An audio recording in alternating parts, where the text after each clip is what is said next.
ఒకవేళ ఇలాంటి పరిస్థితి ముందే వస్తుందని ఊహించగనుకుంటే ఏదో ఒకటి ఆలోచించుకుని పెట్టుకునేవాళ్ళం. కానీ మీరు చెప్పిన మీ నిర్ణయానికి ఇక మీదట ఆలోచించుకోవాలి.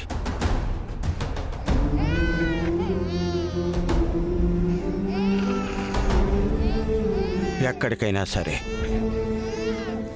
మనశ్శాంతి దొరికే చోటికే పోతాంరా. నీ మాటే ఖాయమయ్యా. మన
నువ్వేడికి ఆనందా?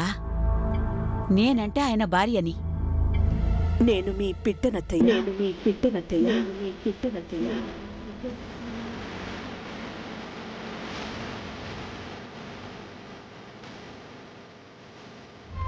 ఆనందా, క్షమించండి. భార్యగా మీ నిర్ణయానికి నేను అడ్డు చెప్పట్లేదు.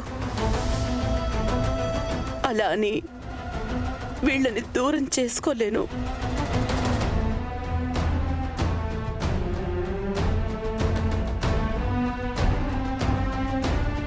ఎక్కడో అనాథాశ్రమంలో పెరుగుతున్న నన్ను చేరతీసి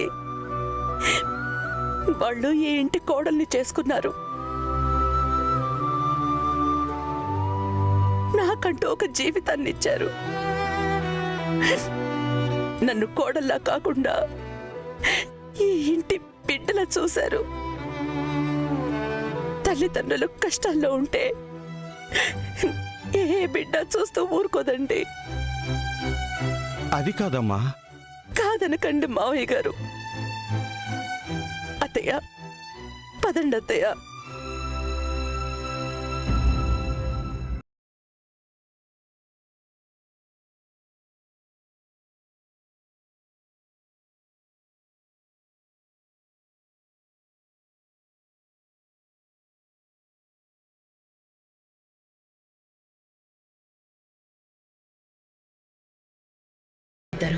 ఆ తండ్రి ఆస్తిని పంచుకున్నారు. కానీ తండ్రి ఆవేదన మాత్రం అర్థం చేసుకోలేదు. మామగారిని, బిడ్డని, అత్తయ్యని తీసుకొని ఆ రోజు ఆనంద అలా గడప దాటింది.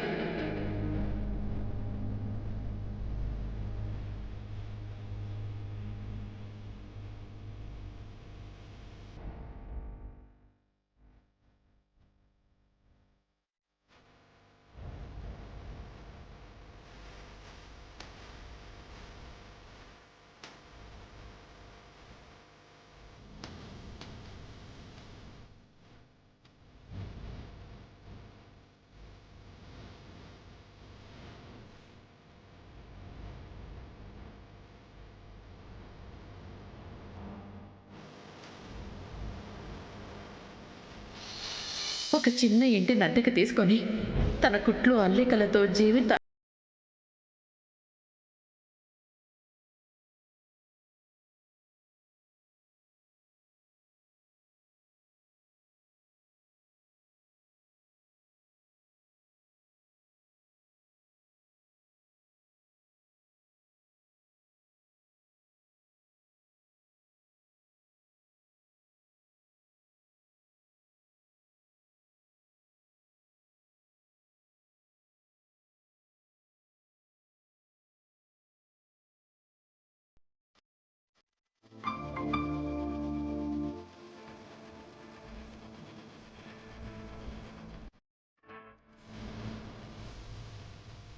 ఆ చుట్టుపక్కల ఉన్న నేతల దగ్గరికి వెళ్ళి బట్టలు నేసి ఆడది అయినా ఒక మగరాయుడులాగా బండి మీద మూట కట్టుకుని ఊరూరు తిరిగి బట్టలు అమ్మింది.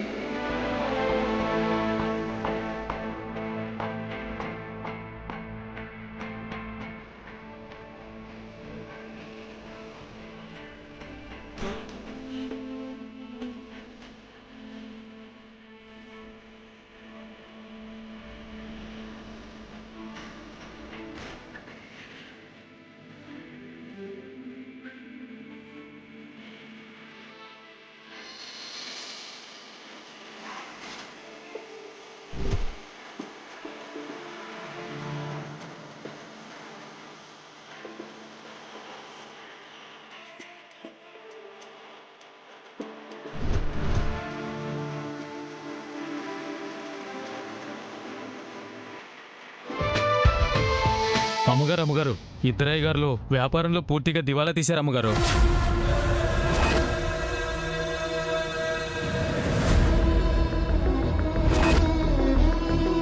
అప్పులు తీర్చలేదని ఉన్న ఇంటిని కూడా వేలం వేస్తున్నారు అమ్మగారు.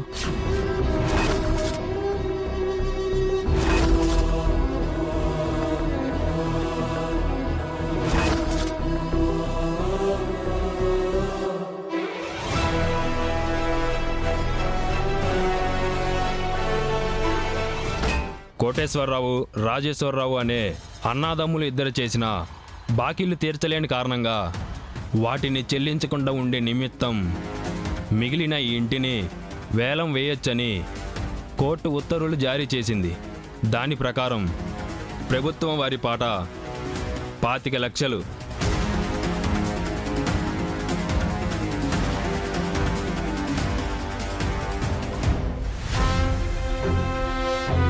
ముప్పై లక్షలు 30 లక్షలు ఒకటోసారి,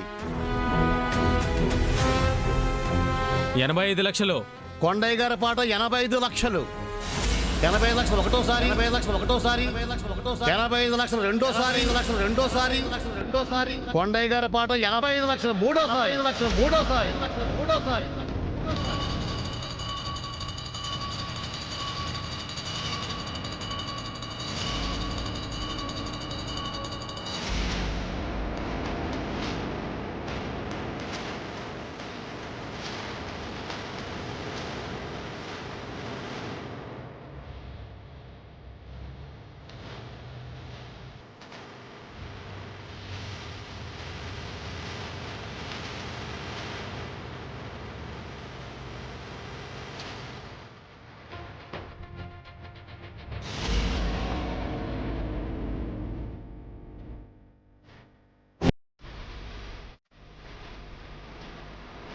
నమస్కారం అండి. నమస్కారం అమ్మా.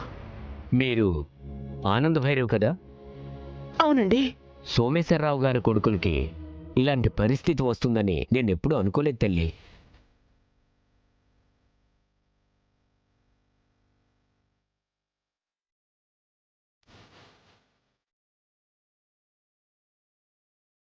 మా పట్ల మీకున్న అభిమానానికి కృతజ్ఞతలు సార్. అదే అభిమానంతో నాకొక మాటిస్తారా? ఏంటమ్మా అది? మీకు సంబంధించినంత వరకు ఇది కేవలం ఇల్లు మాత్రమే.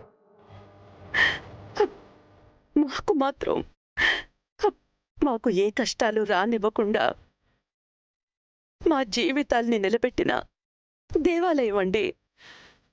పరిస్థితుల వల్ల ఇవాళ మేము ఈ ఇంటిని చేజార్చుకుంటున్నాం.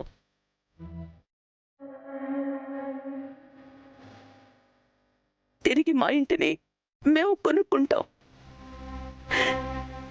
దయచేసి ఈలోపు ఇంటిని ఎవరికి అమ్మేయద్దు.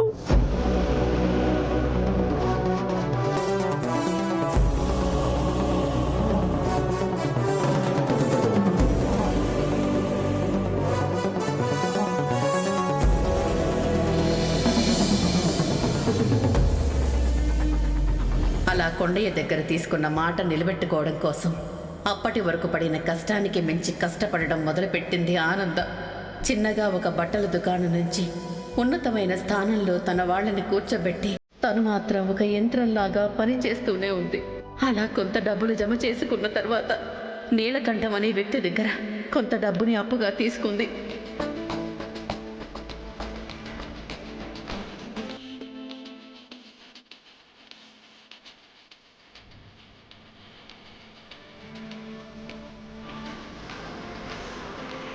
కొంతమంది నేతన్నలని తనతో పాటు చేర్చుకొని చేనేత సహకార సంఘం లాంటిది స్థాపించి ఒక్కో మెట్టు పైకెదగడం మొదలుపెట్టింది.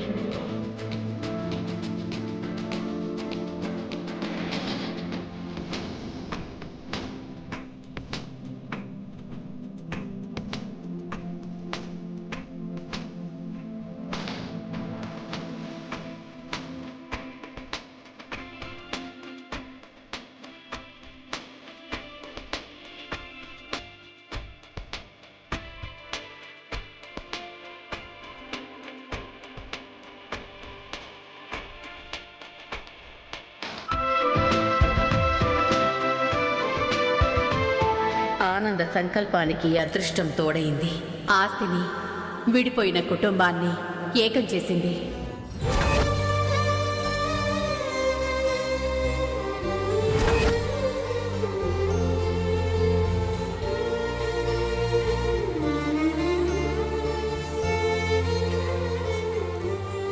మమ్మల్ని క్షమించు నాన్న.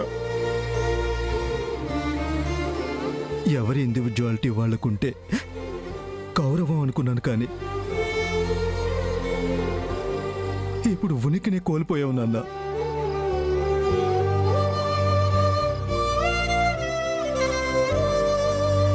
ఆనంద మంచి మనసుకి ఆ దైవం సహకరించింది. బట్టల వ్యాపారం బాగా నడవడం మొదలుపెట్టింది. అలా అంచెలంచెలుగా ఎదిగింది.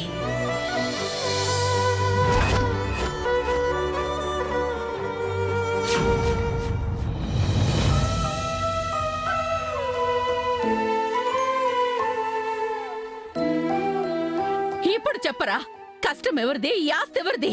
ఇటుక ఇటుక పేర్చి నిలబెట్టింది ఎవరు, అనుభవిస్తుంది ఎవరు? ఎవరు ఆస్తిలో వాటా ఎవరు అడుగుతున్నారా ఇక్కడ? చాలా బాగుంది మీరు చెప్పిన కథ.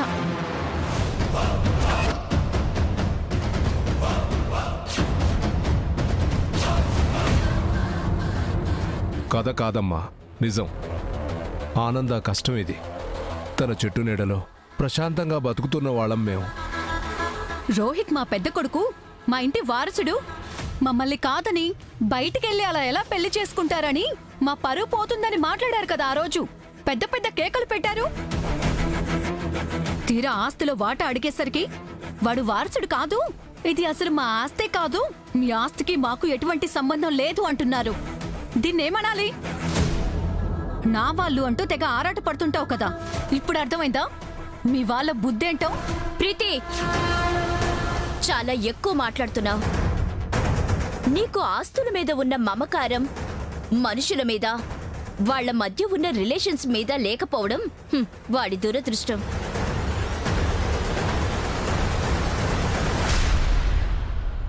చూడు ప్రీతి, ఎవరు బాధపడ్డారు, ఎవరు కష్టపడ్డారు, ఎవరి కష్టం మీద ఒక మెట్టు ఎక్కగలిగాను అనేది పక్కన పెడితే అందరి సమిష్టి కృషితోనే ఇవాళ్ల మనం ఈ స్థాయిలో ఉన్నామన్న మాట మాత్రం వాస్తవం.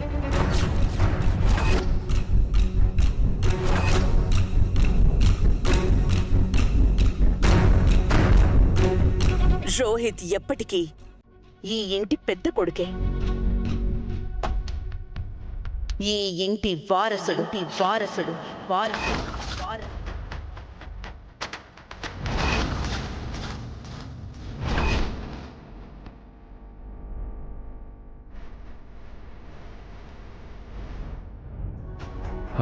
అలాంటప్పుడు ఆస్తి ఇవ్వడానికి ప్రాబ్లం ఏంటి పిన్ని? మాట్లాడితే నువ్వు నీ పెళ్ళాం ఆస్తి ఆస్తి అంటారేంట్రా? అవునండి, మా ఆయనకి రావాల్సిన ఆస్తిని కావాలని అంటాను. చిన్నత్తే చెప్తుంది కదా రోహిత్ మా వారసుడే అని. అలాంటప్పుడు తనకి ఆస్తిలో వాటా ఇవ్వడానికి నష్టం ఏంటి? దాంతో తను వ్యాపారం చేసుకొని పైకెదగాలనుకోవడం తప్ప?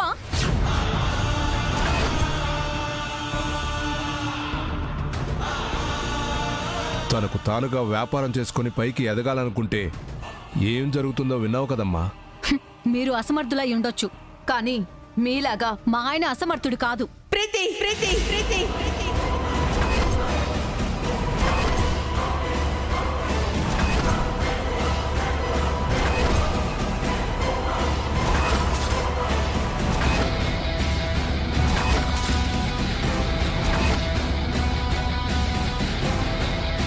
మాటలు మాటలు జాగ్రత్త జాగ్రత్త జాగ్రత్త.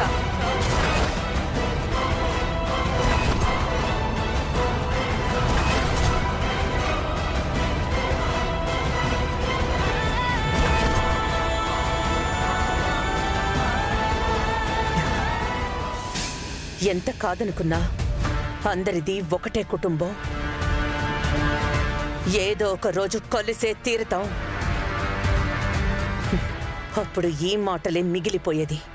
అందుకే మాటలు జాగ్రత్తగా ఆలోచించి మాట్లాడు.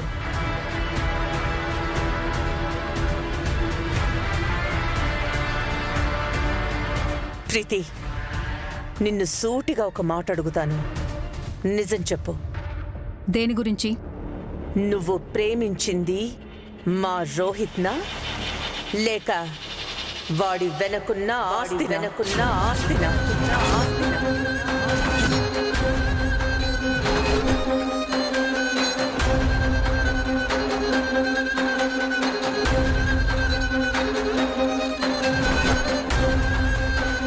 పిన్ని, అలా అంటావేంటి? అలాగే అంటారు రోహిత్. ఎందుకంటే మనం పెళ్లి చేసుకోవడం వాళ్ళకిష్టం లేదు. ఇప్పుడు మనిద్దరం కలిసి హ్యాపీగా ఉంటున్నాం కదా, అది వాళ్ళకి నచ్చట్లేదు.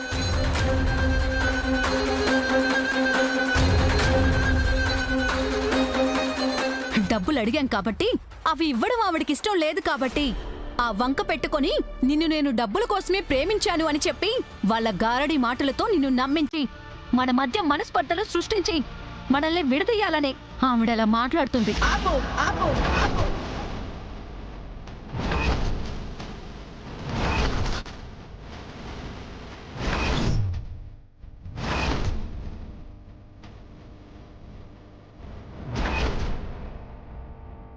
విడదీయడాలు, వేరు చేసి మాట్లాడ్డాలు ఈ ఇంట్లో వాళ్ళకి అలవాటు లేదు.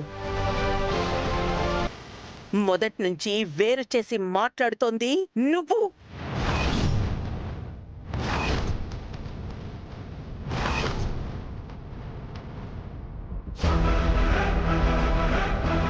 కలిసుందామని గాని, కలిసిపోదామన్న ఆలోచన గాని నీ మాటల్లో ఇప్పటి వరకు నాకు కనిపించలేదు. కానీ ఒక్కటి మాత్రం గుర్తుపెట్టుకో, ఈ ఆనంద భైరవి బతికున్నంత వరకు మా నుండి ఎవరూ ఎవరిని వేరు చేయలేరు.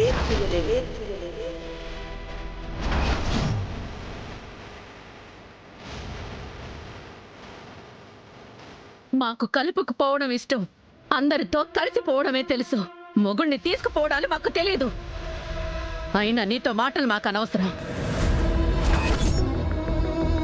ఈ ఇంట్లో ఆనంద మాట దేవుడి శాసనంలాగా భావిస్తాం మేమందరం. అందుకే తన మాటని గౌరవించి నాకిష్టం లేకపోయినా చెప్తున్నాను, ఈ ఇంట్లో ఉండాలి అనుకుంటే మాతో కలిసి ఉండొచ్చు, బాగుపడాలి అనుకుంటే మాతో కలిసి కష్టపడొచ్చు. కాదు అనుకుంటే అవసరం వచ్చింది, కష్టం వచ్చింది అని గుమ్మం వైపు చూడాల్సిన అవసరం కూడా లేదు. పొడిక్కడి నుంచి, పొడిక్కడి నుంచి, పొడిక్కడి నుంచి.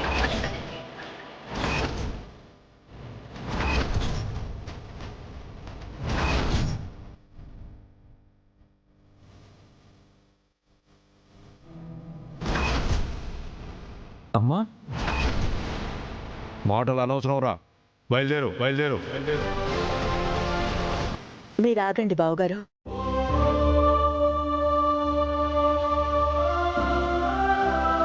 రోహిత్, నన్నలా మాట్లాడుతున్నారని ఆలోచించటం కాదురా. వాళ్ళు ఎంత బాధపడి ఉంటే ఆ మాటలు మాట్లాడుంటారో ఒక్కసారి అర్థం చేసుకో.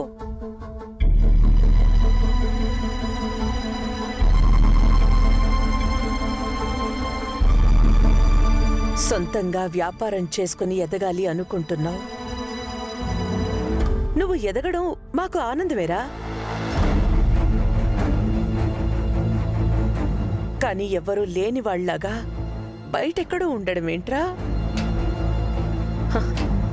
కలిసి ఉండడానికి నీకున్న సమస్య ఏంటి? వాళ్ళందరూ మీ దగ్గర బానిసల్లాగా బ్రతకటం అలవాటైపోయిందండి. కానీ ఒకళ్ళ కింద చేయి చాచి బ్రతికే అలవాటు మాకు లేదు. చాచి బ్రతికే అలవాటు మాకు లేదు.